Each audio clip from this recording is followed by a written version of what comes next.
마스크를 누르고. 네, 온라인으로 지금 아무도 안 들어오셨는데 반갑습니다. 네, 여기 이제 화상 채팅을 위한 요거와 또 녹화를 위한 핸드폰 두 개를 갖다 놓고 지금 진행을 하고 있어요. 원래는 이제 요즘은 이제 하나만 있어도 갖다 놓고 다 하긴 하는데 아직도 제 옛날식이어가지고 따로따로 핸드폰에는 녹화를 하고, 이 녹화했는 것은 이제 유튜브에 업로드 될 내용이고, 요쪽에는 우리 구글 미트를 위해서 열어놓고 있는데요. 오늘 특별히 저희가 이제 저희 부성부의 커리큘럼을 보면은 어떤 게 있냐면은 4주 동안에, 집사님 여기 계신데 참여 안 하셔도 되긴 한데, 네, 그쵸, 네. 예, 맞아요. 제가 전달해줬어요. 네. 같은 방이죠. 예, 이 방입니다. 예. 그래서 저희가 이제 부성부 커리큘럼을 보면은 시사에 대한 얘기랄까요? 그런 사회적인 이슈에 대한 것들을 이제 4주간 하게 돼 있어요.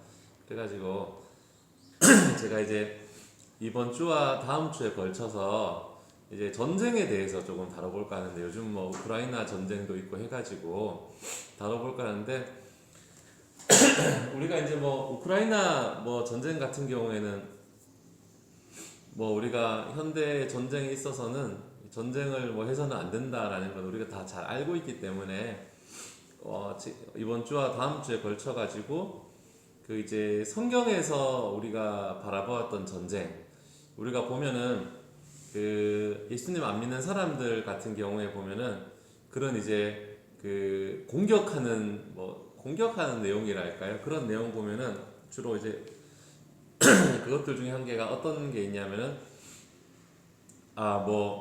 성경책을 보면은 사탄이 죽인 숫자보다 하나님이 죽인 숫자가 더 많다, 뭐 이런 식으로 이제 그걸 이제 이야기하는 이제 안티랄까 할까요? 그런 사람들이 있는데, 그런 사람들의 이제 질문들이랄까 그런 거 있어가지고 저희가 일단 오늘은 성경에 나타난 전쟁, 특별히 우리가 잘 알 수 있는 여호수아에 나오는 가나안 땅 정복 전쟁에 대해서 잠깐 살펴보고, 다음 주에는 이슬람에도 보면 이제 성전이라고 이 지하드라 그러면서 이렇게 전쟁을 통해 가지고 이렇게 종교를 전파하고 그런 게 있는데, 그런 것과 비교해서 우리가 이 종교에서 이 전쟁의 모습에서 어떤 거를 좀 살펴볼 것인가를 간단하게 좀 다루고자 합니다. 사실은 이제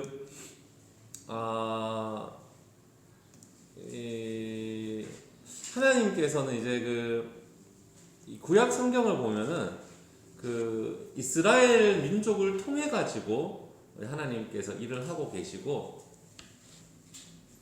다른 민족들과는 다르게, 근데 이스라엘에게는 또 특별한 그런 이제 위치나 그런 지위들을 하나님께서 주신다는 것을 우리가 알 수 있는데요. 그래서 이제 보면 이제 이슬람 사람들을 보면 이렇게 지하드, 이 성전을 통해 가지고 이제 저거 하는 거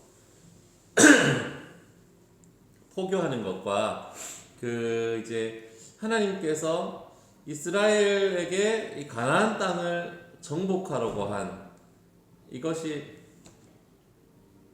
어떤 차이가 있는지에 대해서 우리가 조금 일단은 오늘에는 그 시간을 좀 살펴보려고 합니다. 그래서 오늘에는 이 가나안 땅 전쟁은 어떤 성격을 갖고 있는지 우리가 살짝 살펴보고, 다음 시간에는 또 이슬람의 전쟁과 또 성경의 전쟁, 이런 것들 잠깐 살펴봐가지고 2주 동안에 걸쳐서 이 성경에 나타난 이 전쟁에 대한 그런 것들을 이제 좀 다뤄볼 생각인데요.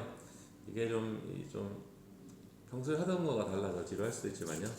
제가 첫 번째 보면은 하나님께서 도덕적 표준의 근원이다, 뭐 이런 말을 했는데,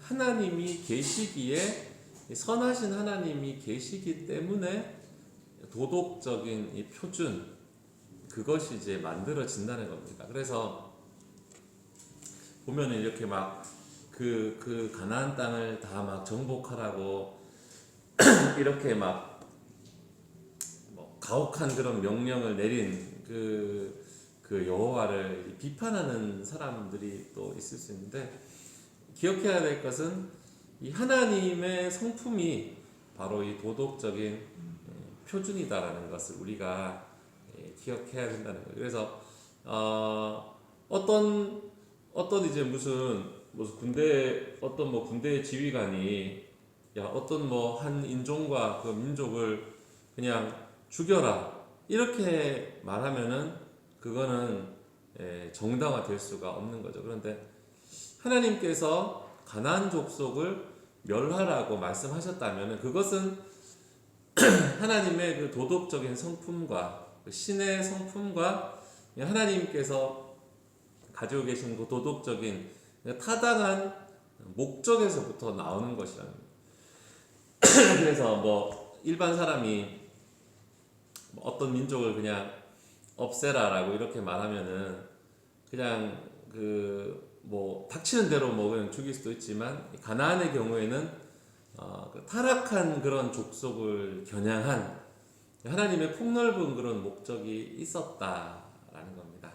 두 번째는 이 하나님의 목적은 궁극적으로 아브라함 및 그 자손을 통해 만국 구원을 가져오는 것이다. 제가 이렇게 썼는데, 이 하나님의 계획은 궁극적으로가 아브라함과 후손 이스라엘 민족을 통해 가지고 이 온 열방 가운데 구원을 가지고 오는 그러한 계획인데, 그러한 계획 가운데서 도덕적으로 이 부패한 사회를 징벌함으로써 그 가운데서 예정된 메시아가 탄생할 수 있게 하는 거예요. 그래서 이것을 이루기 위해서는 이 자기 백성을 그 이방의 종교적인 영향에서 보호하는 그런 일이 필요했다라는 거죠. 그래서 이 하나님의 이 구원 계획은 이제 세계적인 것이지만 그걸 이루는 과정에서 그런 특정한 문화를 징벌하는 일이 포함되어 있었다라는 겁니다. 세 번째 보면은 제가 전쟁은 고대 세계에서의 흔한 현실이었다. 그러니까 그 고대 사회 가운데서 전쟁은 마주할 수밖에 없는 현실이고, 이스라엘도 그렇고 다른 나라도 그렇고 생존을 위해서는 싸울 수밖에 없었다는 겁니다. 요즘 같은 경우에는 뭐 나라와 나라가 뭐 수교를 맺고 서로 신사적으로 대화도 하고 그러지만은 고대 사회는 서로 그냥 힘으로 땅을 빼앗던 그런 시대였다는 거예요. 그래서 이스라엘도 자기 민족을 지키기 위해서는 전쟁을 준비해야만 했던 상황이라고 보는 거죠. 그 밑에 보면은 하나님은 속여서 사람의 생명을 취하는 분이 아니다라는 건데요. 우리가 지난번에 욥기 설교할 때도 그런 내용이 있었지만은 주신 분도 하나님이시고 찾아가시는 분, 취하시는 분도 하나님이시다. 그러니까 자신이 준 생명을 거두는 것은 하나님의 특권이라는 겁니다. 그래서 모든 사람에게 80년, 뭐 90년 동안의 삶을 허락해야 할 의무는 하나님이 가지고 있는 건 아니라는 거죠. 그래서 하나님께서 정말 너무나 타락해가지고 구제불능인 사람들을 벌한다 하더라도 그것이 공의롭지 못한 행위는 아니라는 겁니다. 왜냐하면 하나님의 존재는 인간의 존재보다 높기 때문에 자신의 뜻에 따라서 생명을 주거나 취할 권리가 있다는 거예요. 엄청난 인간과의 차이가 있다는 것이고, 인간은 인간의 생명을 좌우할 수 없다고 하지만 이 생명의 창시자인 하나님께 그것을 그대로 적용해서는 안 된다라는 것이죠. 그래서 그렇게 하고 또 계속해서 보면은 그 밑에 보면은 이스라엘의 대적들이 이스라엘을 먼저 공격해서 들어온 경우가 많았다라는 겁니다. 우리나라도 보면은 예전에 우리나라 역사를 보면은 우리나라는 평화롭게 살아가는데 막 중국에서 공격해오고 일본에서 공격 이런 것들이 많았는데 이스라엘도 보면은 뭐 출애굽기 뭐 민수기 신명기를 보면서 다 외세에서 침략을 많이 받았다라는 거예요. 이스라엘을 막 우상 숭배와 그 부도덕에 빠지게 하려고 이방인들이 막 공격을 하고 아말렉 족속들이 막 공격했기 때문에 이 싸우지 않으면 안 되는 그런 상황에 처했다는 겁니다.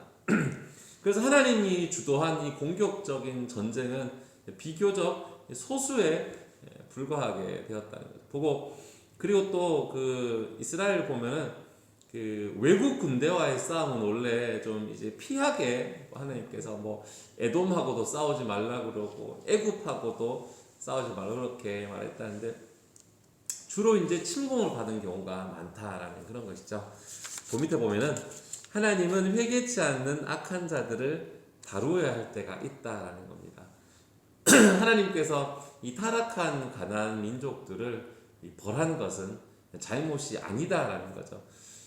그러나 뭐 라합과 같이 거기 보면 이제 라합은 그 여리고에 살았지만은 이제 이스라엘 그 정탐꾼을 숨겨져 가지고 나중에 구원을 받고 보면 뭐 예수님의 족보에도 막 올라가게 되는데 자기에게 돌아오는 자는 하나님께서 받아주지만 그 타락한 가난한 사람들 심판하는 것은 하나님이 그렇게 심판하는 것은 잘못이 아니다라는 거죠. 그래서 이 공평함, 이 공평함에 하나님에 대해서 공평하다, 불공평하다 이런 것을 평가할 때는 우리가 늘 조심히 해야 될 필요가 있다는 겁니다. 그 밑에 보면은 하나님은 타락한 도시를 직접 벌하는 경우도 있지만 가나안 같은 도시처럼 이스라엘을 이용하여 간접적으로 벌하기도 한다.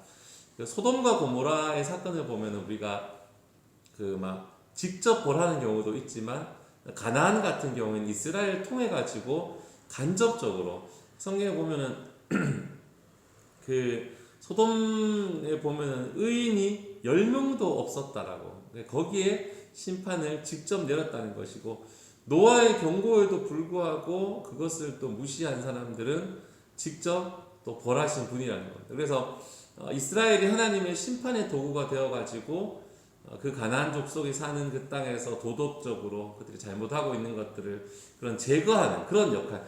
그것이 창세기에 보면은 그 가나안 족속들의 죄악이 가득 찰 때까지 약 400년 정도의 또 시간이 기다린 끝에 내린 심판이었다는 거예요. 그래서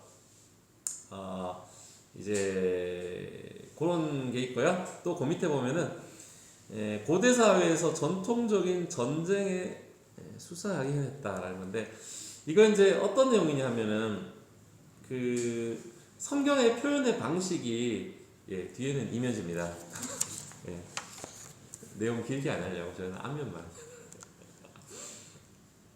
그 이제 성경의 표현의 방식이 보면은 그 모든 왕을 다 쳐가지고 호흡이 있는 자는 다 진면에서 바쳤다 이런 식으로 모든 가난한 사람을 파멸했다라는 식의 약간 그 고대 사회의 그런 수사학적인 방식을 이제 사용하고 있는 겁니다. 실제로는 이제 보면 이제 그 예전 고대 사회를 보면은 그 전쟁에서 승리한 거에 대해 가지고 크게 이렇게 확대해 가지고 무슨 비석 같은 데가 새기는 경우도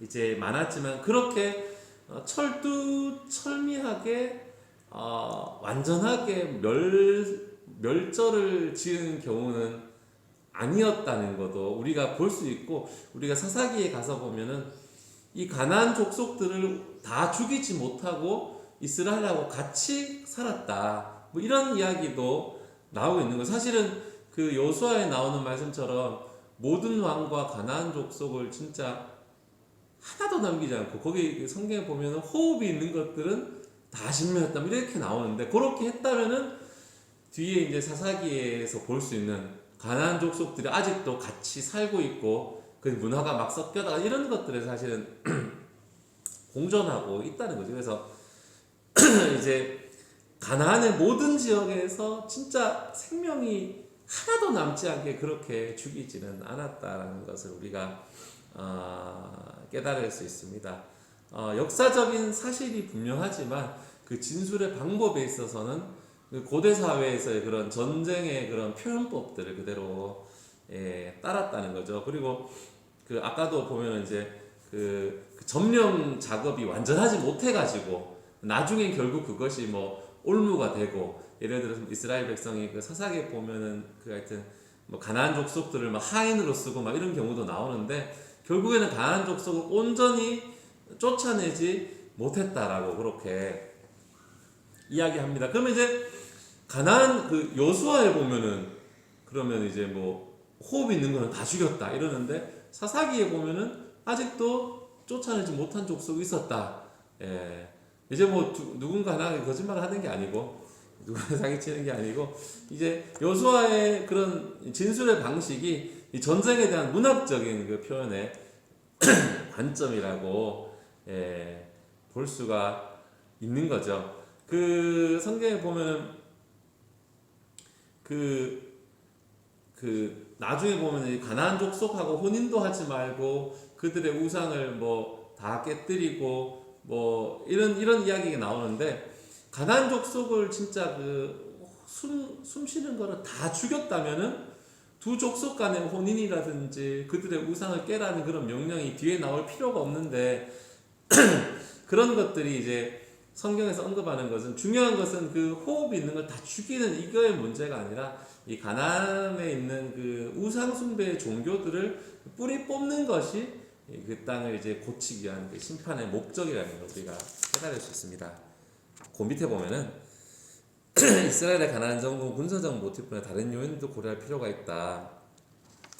요게 이제 뭐냐 하면은 그 성경을 연구하고 고고학을 이제 많이 이제 연구한 학자들 중에 어떤 학자들은 그 군사적인 정복만이 다가 아니었다라는 거, 그런 또 이야기도 있다고 해요. 일종의 그 뭐 침투의 작전이랄까, 그런 것도 염두에 두고, 아니면 이제 내부에 무슨 그런 뭐 갈등이 있을 수도 있고 그렇게 하지만 우리가 결론적으로 성경에서 보는 것은 이스라엘이 그 우상 숭배하는 가나안 족속들을 온전히 멸하지 못했다라는 것을 우리가 볼 수 있는데요. 간단하게 제가 또 요약하자면, 오늘 했는 거 요약하자면은 그러니까 도덕적인 표준은 하나님이라는 겁니다. 우리가 그 가나안 전쟁을 뭐 일으켜 가지고 그 족속들을 다 죽게 한 하나님은 뭐 진짜 뭐 이 현대에서 우리가 만나는 전쟁의 뭐 살인자와 같이, 무슨 히틀러와 같이 그런 살인 뭐 나쁜 신이 아닌가라고 뭐 질문할 수도 있겠지만, 중요한 것은 그 명령을 내린 분이 도덕적 성품이 온전하신 하나님이란 것과, 그 하나님의 뜻이 이루어져 감에 있어 가지고 그 타락한 민족을 공의롭게 벌하는 그런 이제 일이 필요했고, 그 명령이 그냥 다른 사람에게 나온 게 아니라 선하신 하나님으로부터 나왔다는 게 우리가 가나안 전쟁에 있어서 필요한 것이 되겠고, 정말 그 이스라엘 백성이 생존하기 위해서, 살아가기 위해서 정말 그 이 타락한 민족들에게 내려지는 그 심판, 그거를 감당해야겠다는 것이겠고요. 보면은 그 이제 그런 경우도 있어요. 뭐 이렇게 그 다 이제 이 어린아이들 뭐 예를 들어 뭐 그런 질문도 하거든요. 보면은 막 거기 보면 뭐 젖먹이도 있을 것이고 막 그런 건데, 그런 사람을 그런 것까지도 뭐 다 저거 하게 되었냐 뭐 이런 경우도 있지만, 우리가 그 보면 하나님의 심판이라는 관점에서 보면은 우리가 뭐 소돔과 고모라 심판도 그렇고 노아 홍수 심판도 그렇지만, 이 하나님께서 심판의 대상이 되면 살아남은 사람이 없다는 거죠. 그래서 우리가 뭐 노아 홍수 보통 보면은 그런 얘기 잘 안 하거든요. 막 이렇게 노아 홍수 때 사실은 다 쓸어버렸잖아요. 거기는 모든 또 뭐 거기도 뭐 어린아이들도 있을 것이고 뭐 다 포함될 것인데, 그때는 잘 이제 항의하지 않는데 우리가 보면은 이 가나안 전쟁에 대해서 막 여리고 성에 막 모든 족속을 막 다 죽이는 거에 대해서 뭐 질문을 제기하는데 무엇보다 우리가 이 가나안 민족에 대한 심판이 최후 심판에 대한 또 예고가 될 수 있다는 것을 우리가 또 깨달아야 되겠습니다. 최후의 심판과 그 심판대 앞에서의 판결에서 뭐 누구도 예외가 있을 수 없이 한쪽으로 갈릴 수밖에 없는 거죠. 그러면 뭐 도덕적인 판단력이 없는 뭐 아기들은 뭐 어떻게 되냐? 예.